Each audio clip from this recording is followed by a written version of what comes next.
My name is Kitty. I'm an agile coach from the Netherlands, working in Belgium these days. And the company that I work for is Mediagenix, for the case that we're presenting today.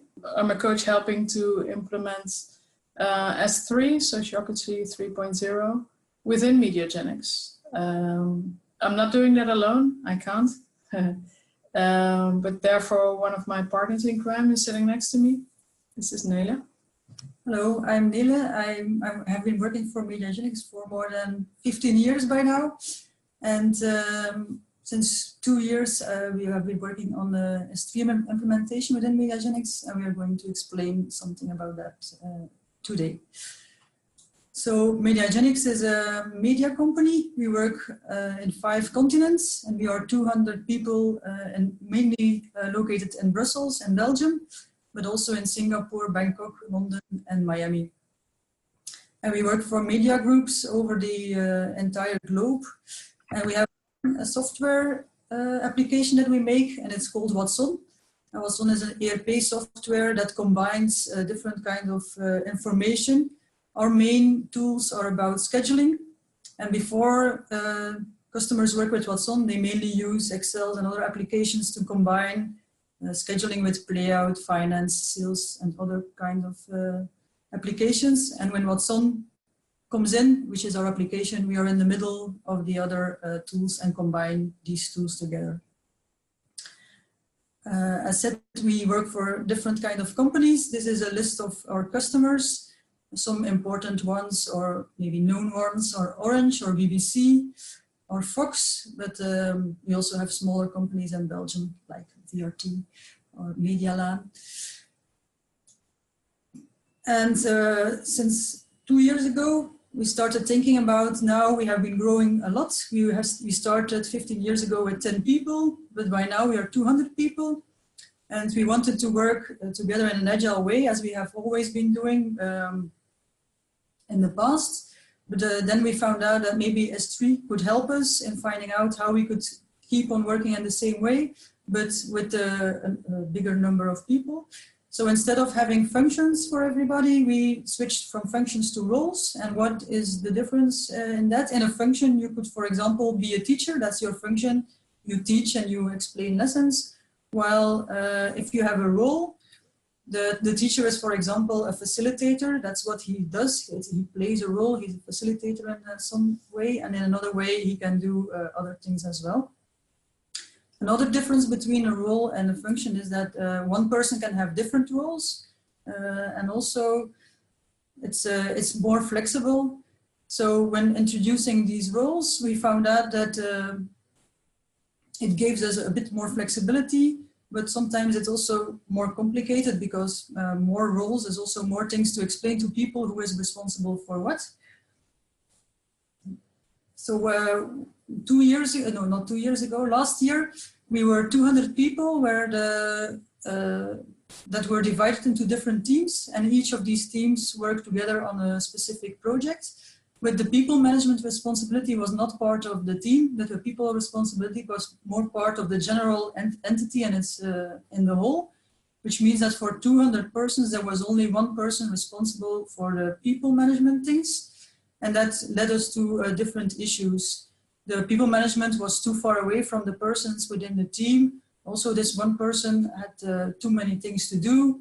It wasn't possible for people in the teams to know what are my ambitions. That is possible to know, but then how will I reach my ambitions? So we have different kinds of issues that came up within the different stakeholders, within the teams, but also within HR, which we call People Square. And what we did is we started up kind of a proposal forming session, and we set all these people together, and then we formed a draft proposal which described the issues we had, but also the ideas we had of how we could do this in future and how we could do this a bit better. And then this proposal, which was then again explained to all the stakeholders, and then after some discussions and adaptations to the proposal, because, for example, how much time will people have to put into this responsibility wasn't clear and had to be explained. The proposal was consented. And as a result of the proposal, we found out that we had to introduce a new role. instead of one person being responsible for 180 or 200 people, doing people stuff like giving feedback or talking about how to reach your ambitions. This was divided over different people. And we came up with a new role, which we called the connector. And the connector has different kind of responsibilities. This drawing explains the responsibilities within the team. So each team has a connector, and the connector is responsible for helping you realize, or you as team members realize your goals, or also knowing how to include a new team member in the team. Onboarding is a very difficult thing because first we were 10 people and then it's easy. An 11th one comes and we all explain a bit what we do. But if you're 200, it's everybody works more on his own and it becomes more complicated to introduce new people. And also what we want is that the people from the teams are included in the hiring of new people. So that is also responsibility of the connector. When we hire a new person for the team, he will give his idea on how does this person fit in the team. Do we think he has the right skills for this role, etc. And as we were many teams together, the responsibility of the connector on its own is not enough. There is also responsibility that the connectors share together. Because each team does a similar kind of job. The connectors together, they think about how can we improve our role within our teams. So if we are involved in the hiring process, how do we do that? Maybe we could do it in a similar way or improve how we do it. And also for the onboarding, because as we are growing a lot, onboarding has to happen a lot as well. And now Kitty will explain further. I saw some movement on the screen though, so I was just curious if there are any questions already.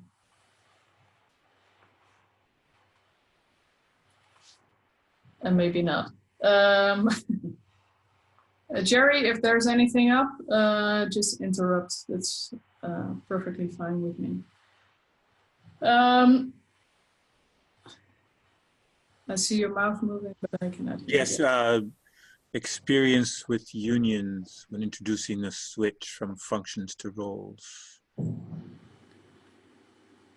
In Belgium, you only have unions from, I don't know what size of company, but we didn't have unions, or we still don't have unions in our company. So that didn't influence the introduction of the roles. Any other, or? That's the only question that I'm seeing so far. Yeah, that's all right. Okay, thanks. So for the implementation, so Nele talked about the process of setting this up, why roles and not functions, and this special role of the connector. Well, actually, how did we do this? Because, you know, you can't do this on your own. We do this with a lot of people. And to make sure that the process itself is open and transparent. People can ask many questions and we'll answer as good as we can.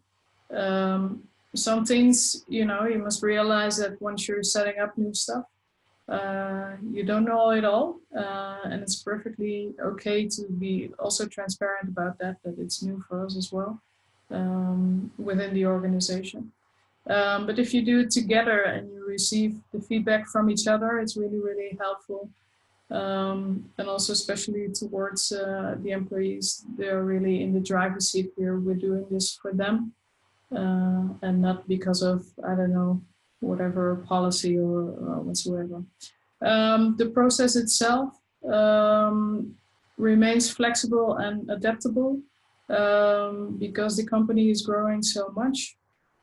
We need to have a scalable result, which in a role you can be more scalable than with functions.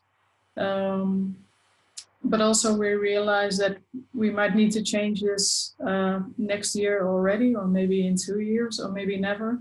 We don't know, but we think we need to change as long as we progress in time anyway. So the selection process itself, I don't know if everybody online is familiar with role selection. If so, it might be a bit of a repeat. If not, welcome to role selection. So the thing is that within the group that you are, you sit together and explain what this role is about. People can have had the opportunity to ask questions before. And when you do the actual role selection, you get to nomination. So we ask everybody within the circle that we're doing the selection for. And this slide is a very simplified version. Of course, there's only 5 people here. In reality, it's about, I don't know, 25 to 30 people per circle, more or less. You get together and you do the nomination, and we ask everybody to write the name of the person they nominate for this role, and especially the reasons why. And then we go in rounds. The facilitator for the circle goes in rounds, and everybody gets to explain why you nominate this person for the role. And once you've gathered all this nice and valuable input, which is also a very good feedback mechanism, I guess, there's usually a couple of people who get nominated. It's not going to be one person just after one round, especially if you have 30 people who give their opinions. You will end up with, I don't know, 8 or 9 different people who get nominated in the first round. So then we say, okay, if we have all these names, is there any feedback from the people who have been nominated? Because some might already say, well, I don't have too much time for this. Thank you for the feedback and the trust that you given me, but I'm not able to do this at this moment. Or other questions and answering in the by the feedback provided. So we do a second round with the same people at the same time slot. And then you usually end up with 3 or 4 people only. And within the whole group, you set apart these 3, 4 people and let them decide which is the one who's going to take up the role. This is a very transparent process and very insightful, not only for the nominees, but also for the people nominating, because especially for the role for connector, you're doing this for them, for those people, you do the people management. So if these 3, 4 people have sat together and say, okay, we have our nominee, and this is the one that we select for the role. And that's the item on the right side. In the simplified version is John. All right. Any questions, or I continue? Yes, there's a couple of questions coming up around Yes. how you have a large circles, large organization. Yes. How do you manage time? I guess one question was growth limits. If you have large circles, large organizations, do you have enough time for dialogue and consent about complex decisions? Yeah. Well, it depends a bit on how you execute the role, of course. The example of the connector here is it's people responsibility, and yes, it does take time, and it's a time which is alongside your, let's say, regular responsibilities. Like if you're a group of developers, you're still a developer, and you keep doing that. But since you're this close to the people around you, you better understand what they are going through. And it does take a percentage of your time, and it's hard to really pin down how much time exactly that is, because a lot of communication is non-verbal as well. Of course, you have some meetings, but that's very specified during a process. and the rest is more like making sense, and it depends on the individuals fulfilling the role. Did you mean the time for the selection process?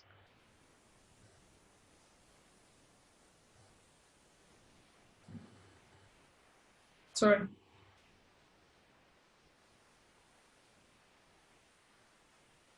All right, takes a moment to get to unmute. The selection process was one when you're going through with 20 people all stating their opinions, but any other kinds of decisions, if there's, I'm often in sociocracy circles that are smaller, and so if there's 7 people, you can go around and understand each other, but if there's 20 people and there's difference of opinions, how do you have enough time then to sort of work through to a conclusion? I must say, for the role selection, we do with the large group. For other decision making, we have governance meetings, and there we work with representatives. So we don't do governance with the whole group of 30. There's usually about 6 or 7 people in a governance meeting to be efficient and effective at the same time. And these people represent the rest of the circle. Mm-hmm. The role selection in itself is less than an hour, because you also have the part up front where you explain what this role is about. People can read about it, people can ask questions about it. But the role selection itself, where all these people come together, it's actually a quite efficient meeting. It's not that it takes hours or something. Mm-hmm. Okay. There's another question. How do drivers shape role selection in your experience? Mm-hmm.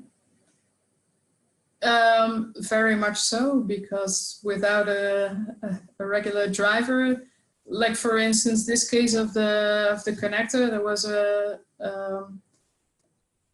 driver going 2 or 3 ways. Actually, there were quite some bumps, and while discussing the driver, you actually come to the solution or to the realization that a separate role or the institution of a role could be the means to this end.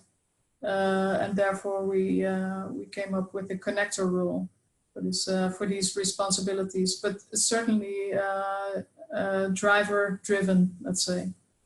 Mm-hmm. Very important, the drivers. And also, and we will get to that later in the presentation, about the evaluation, because you evaluate if this role and the part that it has in the process, is it getting us towards the situation where we want to be in the end, or at least intermediate?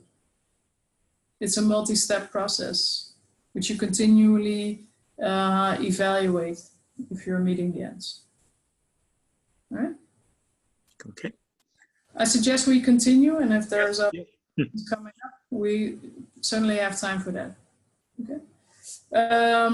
So for this process, like said, was done for multiple circles. So in the end, we ended up with 8 people fulfilling the role of connector, as we have now within Mediagenix.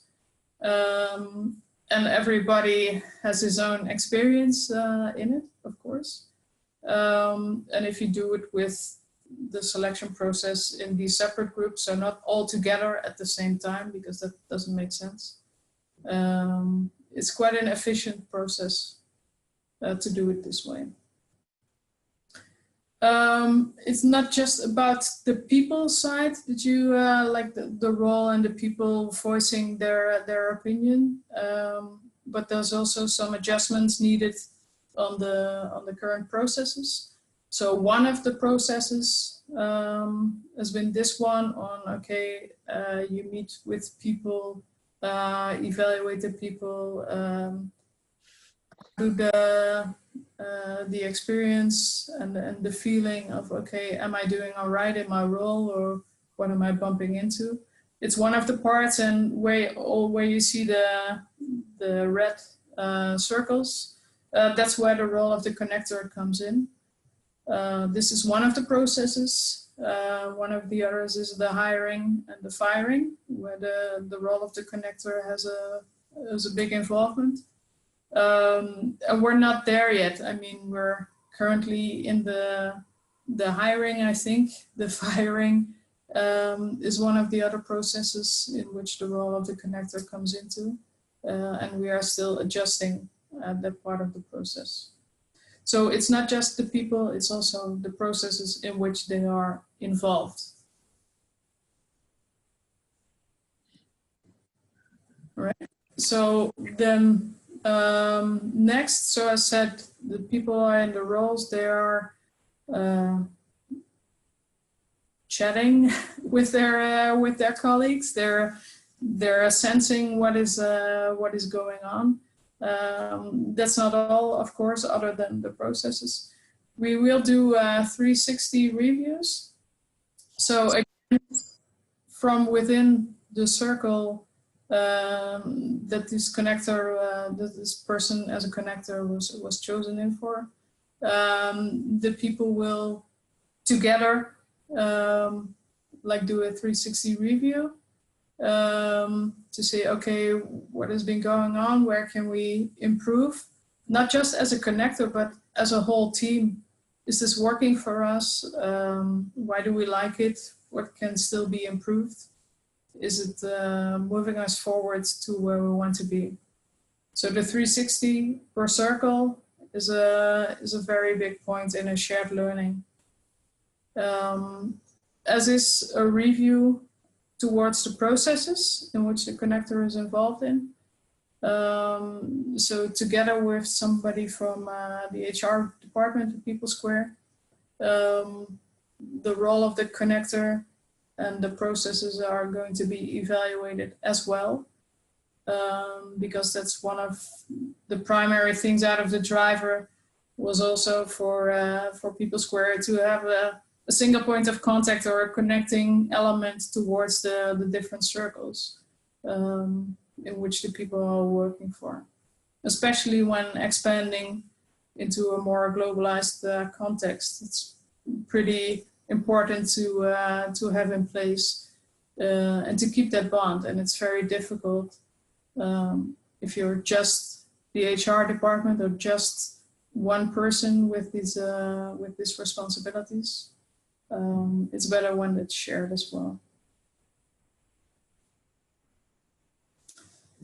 So the challenges that we see and have seen already is the impact that it has going from functions to roles, that people get to combine multiple different roles.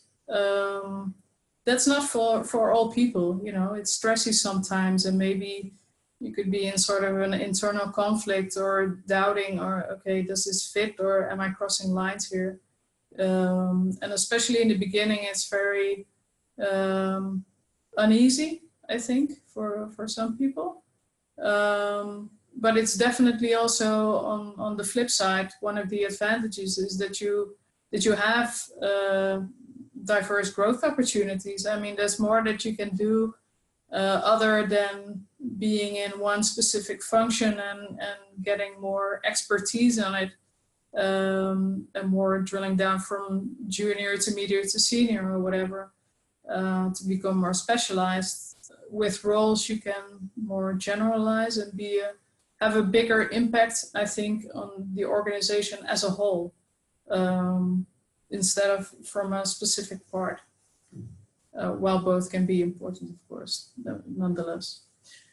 One of the other challenges is that the change is incremental. That's a good part, but that's not always easy. It's not a binary thing, and we are working with software developers for lots of people in the organization. And it's hard, you know, when you do change, you do it step by step. It's not, if you go from day one, okay, now it has all been changed and it goes smooth and easy. No, it's a bumpy road. For me, that's one of the nice things. That's not for all. Not all people think that is nice, but it goes with the territory of change. One of the other challenges is that we have introduced multiple roles at the same time. Looking backwards, I think we could have kept pace better, because sometimes it's confusing to people. Okay, and because it has different names also, and okay, and what was it again? And you really have to be very clear about it. And if it's successively too many roles, maybe, there can be more confusing. So extra communication there is necessary, I guess. That's one of the things, looking back, maybe we could have done differently or better, or be more aware at least. We are now. And one of the other things really important always to keep focus, to engage the people who are new to the role, because a people responsibility is very different. And people can say, yes, I'm willing to try this, I'm not sure I can. And we give them the opportunity as well to go with it, to take steps into personal development on that side as well. Well, the advantages, I think I've mentioned some. The growth opportunities I did just mention. The distributed people responsibility, that's also one of the things, one of the drivers, like Nele also said. If you're growing in that amount, it's good to have more of a distribution, and you can do that if you work with roles better than if you do with functions. For us also, the connection between the people in the circle and the person responsible for the people side of things. So the connection between the team and the connector within the same team. So it's not a manager from outside who's once in a while having a chat or a look into the team, but it's a person always there who better knows what's going on. If it being explicit or implicit communication there. And as mentioned before, the clarity towards the HR department with relation to the teams. I think that's about it. Thanks to the and Connie from People Square. I'll bet there's more questions and questions. Yes, there's a few questions, and just that last, the clarity to people wasn't completely clear. What do clarity people do, or that was maybe not meant that way? Well, it's the clarity. So People Square is the name of the HR department. Okay. They're people centric, hence the name. Yes, of course. So how do you they need teach sort your of a single point students of contact sociocracy, per or circle do you whom teach to go to your students sociocracy? Questions. And that's the clarity there. Yes, we because do. Otherwise, That's because for that department, partly it's learning by doing. All these new people Here you coming see on board, and who does what. So our circle clarity on their part, circles. So every student gain. Okay. Another question is about people playing, multiple roles. You talked about the challenges that some people have with having multiple roles. Do some people only have one role? Do some people have many, many roles?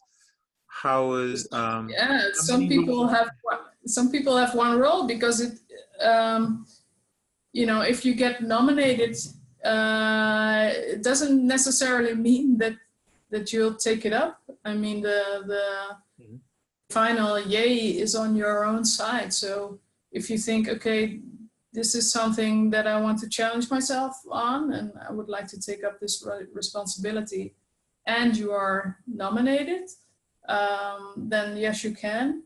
If you say, okay, I really don't want to, and if you do get nominated, you don't have to do it, and somebody else will pick it up. And other people have many roles, although I think the maximum of diverse roles is now 4.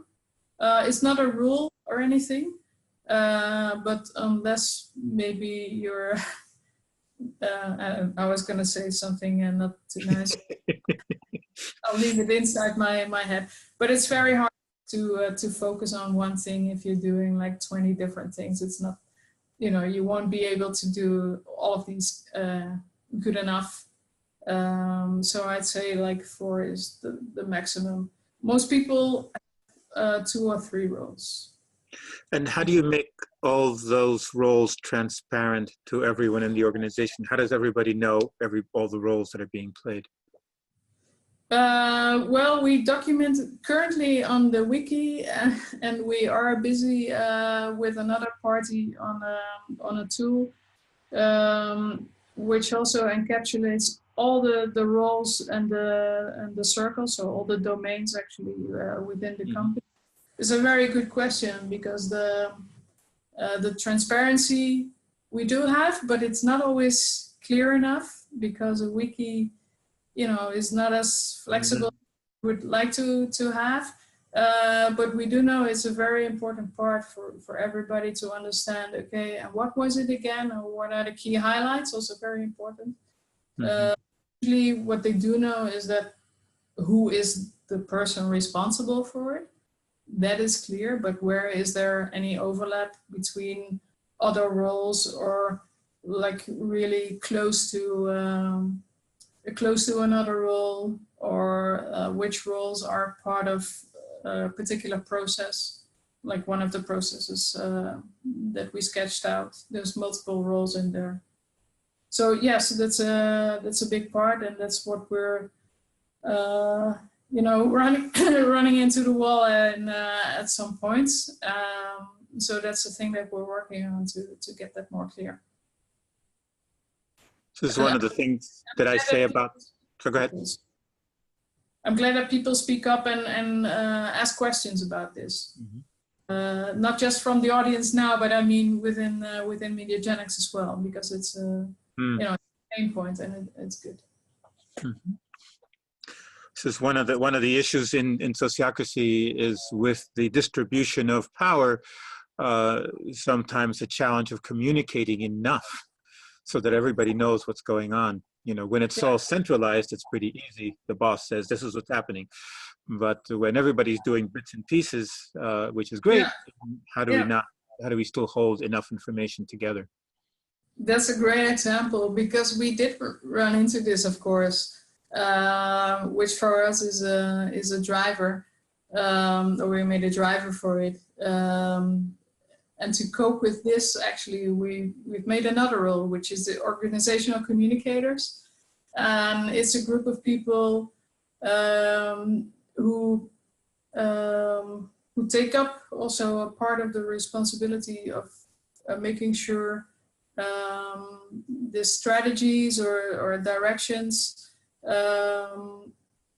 is ingrained within the company, within the circles. And if people have questions, they don't have to necessarily directly have to go to top. They can speak with the organizational communicators as well, because they know the whys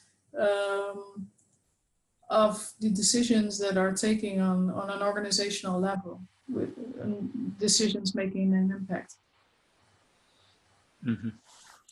One other couple of questions about, so you have adopted basically the sort of the patterns of Sociocracy 3.0. Yes. Did you do some choices about that, choosing that versus what would be called classical sociocracy? Did you think about that, or how did you think about that? Well, actually, I think maybe Nele is more equipped to answer, but for me, it at least would be, since they're already busy adopting some of the agile and lean principles, S3 was a sort of natural thing to happen, since you're including sociocracy patterns as well, while still doing retrospectives and other patterns which go to S3, which come from the agile movement.